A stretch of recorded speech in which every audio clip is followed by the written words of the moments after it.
మీ car కి best ceramic coating premier care Apexer car detailing studio for contact.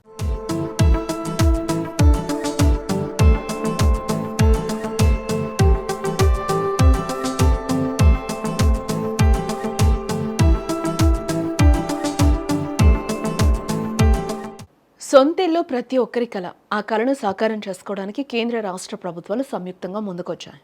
సొంత స్థలం లేదా ప్రభుత్వం కేటాయించిన పట్టా స్థలం ఉన్న అర్హులైన లబ్ధిదారులకు రాష్ట్ర ప్రభుత్వం శుభవార్త చెప్పింది. ప్రధానమంత్రి ఆవాస్ యోజన పథకం ద్వారా ఇల్లు నిర్మించుకునే వారికి భారీ ఆర్థిక సహాయాన్ని ప్రకటించింది. ప్రధానమంత్రి ఆవాస్ యోజన పథకానికి అర్హతలేంటి, ఎలా అప్లై చేసుకోవాలి అనేది ఒకసారి తెలుసుకుందాం.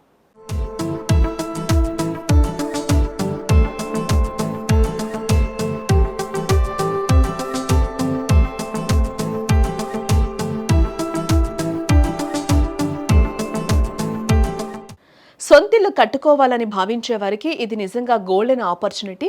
కేంద్ర రాష్ట్ర ప్రభుత్వాలు సంయుక్తంగా ఈ పథకాన్ని అమలు చేస్తూ ఉన్నాయి. ఈ పథకం కింద అర్హులైన లబ్ధిదారులకు 2,50,000 రూపాయల ఆర్థిక సహాయం అందిస్తారు. ఈ నిధులను లబ్ధిదారుడి బ్యాంకు ఖాతాలో నేరుగా జమ చేస్తారు. దీని ద్వారా సొంత స్థలంలో లేదా ప్రభుత్వం ఇచ్చిన పట్టా స్థలంలో పక్కా ఇల్లు నిర్మించుకోవచ్చు. ఈ పథకం కింద ఆర్థిక సహాయం పొందడానికి లబ్ధిదారులు కొన్ని ముఖ్యమైన అర్హతలను కలిగి ఉండాలి.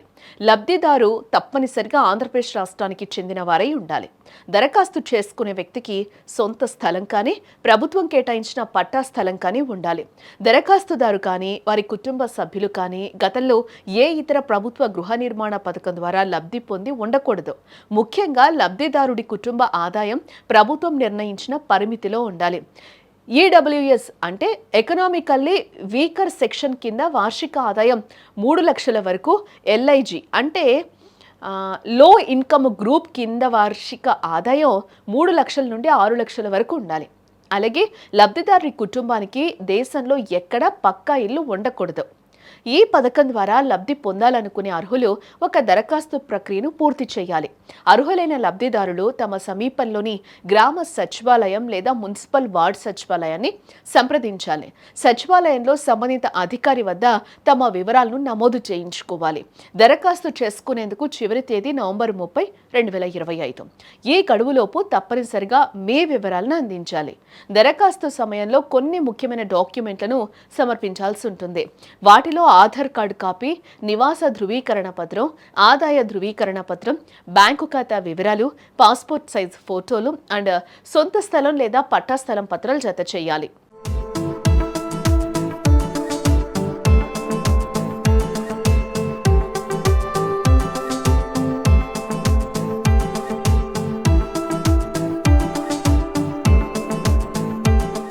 అలా దరఖాస్తు చేసుకున్న తర్వాత సచివాలయంలోని అధికారులు మీ వివరాలను పరిశీలించి మీరు అర్హులైతే పథకంలో నమోదు చేస్తారు.